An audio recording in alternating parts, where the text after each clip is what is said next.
World of Warfare presents the Geneva Convention. For much of mankind's history, the ground rules of warfare have been hit or miss, if they existed at all in the first place. While some civilizations showed compassion for the injured, helpless, or innocent civilians, others tortured or slaughtered anyone in sight, no questions asked.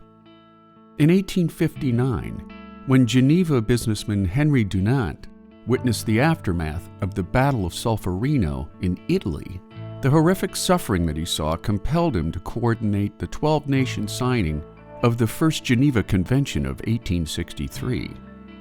The agreement laid down the first humanitarian rules regarding the treatment of battle-wounded combatants and prisoners of war, while establishing the International Committee of the Red Cross.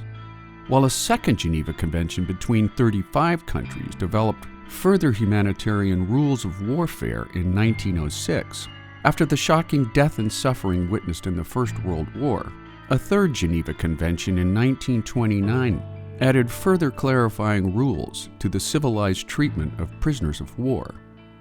The new updates stated that all prisoners must be treated with compassion and live in humane conditions, while laying out rules for the daily lives of prisoners and the establishment of the International Red Cross as the main body responsible for collecting and transmitting data about prisoners of war and combatants wounded or killed.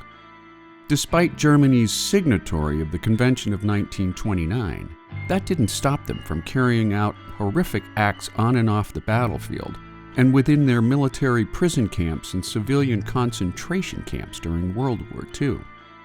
Germany and Japan's flagrant mistreatment of combatants and civilians during the war ushered in additional protective articles during the Geneva Convention of 1949. Article 9 of the Convention specified the Red Cross has the right to assist the wounded and the sick and provide humanitarian aid. Article 12 stipulated that the wounded and the sick must not be murdered, tortured, exterminated, or exposed to biological experiments.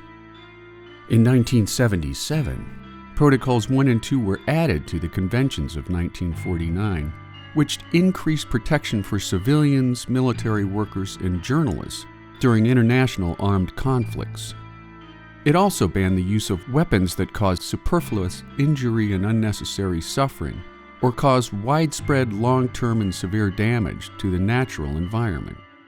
Today, 190 countries follow the edicts laid down by the Geneva Conventions due to their unified belief that some battlefield behaviors are so heinous and damaging they harm the entire international community. Despite these many years of mandates designed to dampen untoward human aggression, pockets of genocide, civil war, and religious persecution continue to darken the real-time history of man.